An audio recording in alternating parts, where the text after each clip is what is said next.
Now recently there's been a lot of interest hotting up around sort of keyboard phones or attachments to make phones into keyboard phones, particularly the Clicks Power Keyboard, which mine's still not in the post. Pre-ordered in January, delivery estimated in June.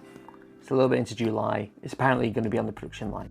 Breaking news. Right as I'm editing this video, the order update has now changed to this has already been shipped. So straight from it's going to be manufactured to shipping. So fingers crossed, a couple of weeks it'll be here. But in the meanwhile, back to the video. But that got me thinking. And to that effect, I saw on Reddit, on the Clicks subreddit, someone had bought the Exknight M4 keyboard, which is this thing here, for which you can get a MagSafe adapter, which turns it into a cheap attachment similar to the power keyboard. MagSafe case, all of a sudden you have a competitor to the power keys with less features, maybe with less quality. Now there's a few reasons I got this. Number one was a little bit of impatience waiting for the power keyboard. But number two, I was thinking, okay, when the power keyboard does arrive, how am I going to compare it? There's been a lot of complaints about the potential build quality, Wobblegate, it being top heavy, but there isn't really another product right now out there that fits in that category.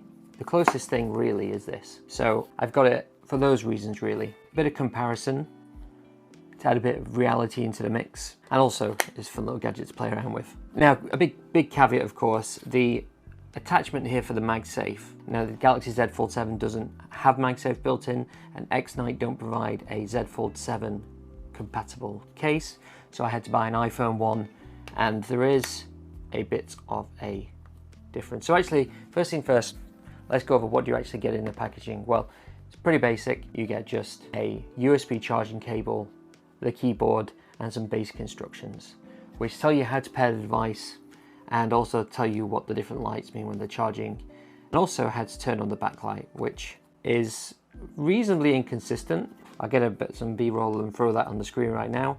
Like the space bar and like the shift function keys light up significantly more, but it also does the X, V and N. So it's not a specific reason, I think it's just the way that the lighting is set up in the back of the keyboard. So what would the main differences of these be? But before we get to that and the differences, as I said, this is a iPhone 3D print, but they do provide you with the files to print your own, and I have a 3D printer upstairs. So if you'd like to see me try and make a version for the Z Fold 7 and see if it makes it any better, drop a comment and I'll get working on that video if there's enough interest. There's a sticker here over the magnets which you can remove this and take the magnets out of the print and put it in another print, so yeah, it should work out fine. So what are the main differences really? Well, you know, first of all, I am going to say this is a cheaper build quality. So if you were to order the power keyboard right now, it's 75 quid, down from 89. So it says $20 discount. They're mixing up their currencies there.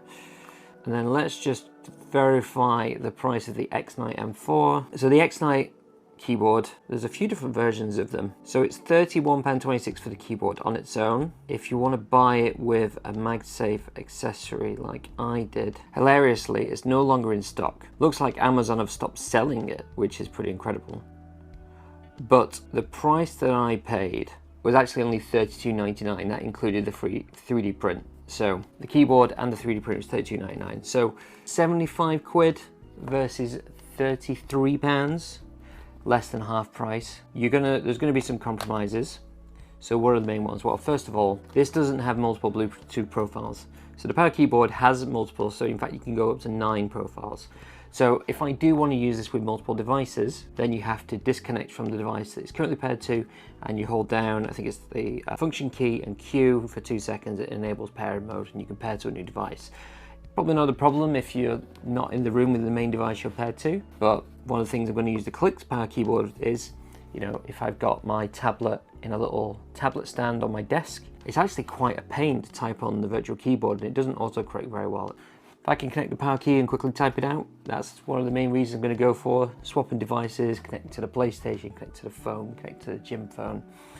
4 or 5 devices, can't do that with this. Second, the MagSafe adapter, of which is just a 3D print that fits in. You could now potentially print multiple of them to get around this point I'm going to mention now, but because it isn't telescoping and doesn't slide like the power keyboard will do, like there's a bit of a problem here with, at least on the Z Fold 7, right? So the camera lenses are here. So you could use it like this, but obviously it looks a bit stupid.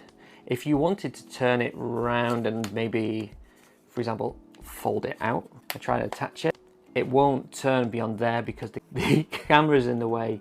So you get this awkward little setup here. So you could maybe go like that, but it doesn't feel particularly, anyway, I wouldn't want to risk my folding phone on it, but it's potentially possible. It just kind of looks a bit dumb. Also, there's no, you know, the Clix Power Keyboard has a whole bunch of different functions that they've enabled. Obviously, power keyboard, it has a power bank in it that's supposed to charge your phone. Now, apparently it trickle charges, so that isn't necessarily a feature, like a selling point. So not having that isn't a big deal. And the main difference I'm hoping is if the build quality is a little bit better. So my first impressions typing on this is that my hands are going to get pretty tired. At the moment, I've only been using it for about half a day, but I can't touch type on this. There are little locator bumps, and I'll try and get that some B-roll, but there are little locator bumps, but they're so small, it's almost impossible to feel. So not very easy to locate, and again, anyway.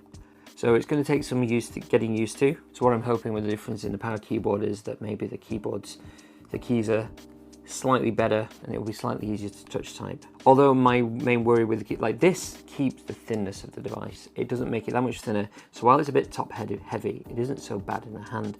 I am a little worried about the total device thickness on the power keyboard.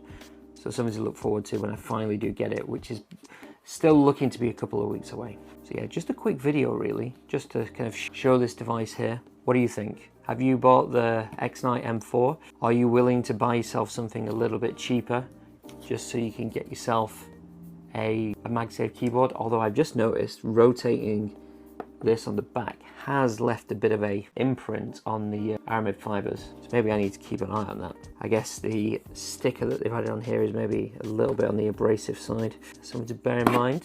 As I was saying, what are your thoughts? Do you think the power keyboard is going to be significantly better than this for double the price? I think it'll be a good thing to use as a bit of a benchmark. I'm going to play around with this for the next few days anyway. If you have questions about this that you need to know the answer to, drop them in the comments and I'll do my best to answer. Otherwise, look out for the main comparison review when I do get the Clix Power Keyboard in my hands. As I said, I'll be looking forward to having multiple Bluetooth profiles. I can already tell that, but I don't want to prejudge anything too much. Quick video. Thanks for watching. See you in the next one. Cheers.